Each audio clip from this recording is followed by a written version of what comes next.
sa kanya. Ako na sana yung ready, pero dahil nga, nararamdaman ko na nai-inlove na ako at lugi ako sa relasyon, ako yung pag-iwalay. Diba? Very angel of yes! Totoo yun. Ang pangalan niya sa Foreigner. hindi, Pilipino to. So, kasi ako, 6 months na kayo nag-date, pinakilala ko sa parents. Sabi nila, hindi na natin kailangan ng label. Ako, nagsasabi ng gano'n. Kung babae ka, you deserve an acknowledgement eh. Ano ka ba? Ka-date? Pwede bang kahit for a life kayo maging ka-date? Ano, tayo naman marigatin yung girlfriend, basta yung masaya tayo eh. Ito, wala, ayaw talaga. Sabi ko, ay, walay. Kaya sa ma-inlove ako sa walay, hanggat kaya ko pa, hindi walay ako. Gano'ng katagal nag-last yung relationship? Months? Or 6. Hindi, I don't call relationship kasi wala. Wala nga. Officially. Yes, ano, officially. Experience mo unofficially. Many times. Hindi many times, a few times na rin. Yun nga, pag nakikita ko, ay, So, ang sagot mo dun sa tanong na do all relationships need a status? Ang sagot mo, oo. in,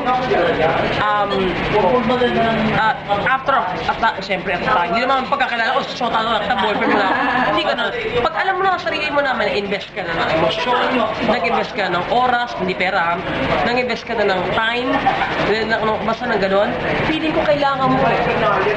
Although siguro sa pag-uusap nyo rin yan eh. May mga lagbay talaki na parehong hindi na magpakikita natin love na love pero hindi nagsasabi ng I love you. So kanya feeling ko kanya-kanyang trip. Para sa akin na ako, yun ang gusto ko eh. Pag ako na in love, naramdaman ko nang punta na ako doon, kailangan marinig ko yun eh. Tao lang tayo, hindi tayo sa Kristo na unconditional love. Pilipigilan nyo naman ako sa mga gano'n na, ay, mamahalin kita, hindi eh. Kasi eventually, yung pagiging tao natin, isusumbat natin sa taong yun eh. Pag hindi binigay sa atin, might as well, cut clean. Ano, diba? May pinanggagalingan ba yung,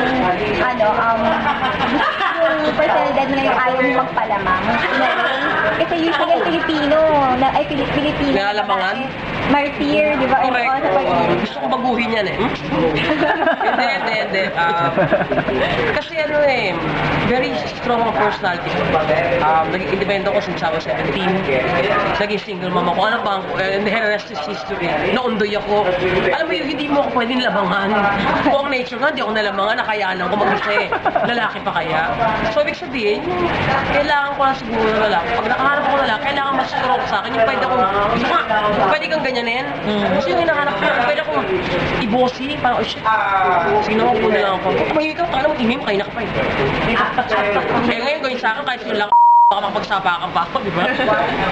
Very strong, very, hindi ko man mapigilan, dominant yung lumalabas. Kasi nga, dahil sa mula bata hanggang ngayon, yung pagiging independent ko, sobrang lakas.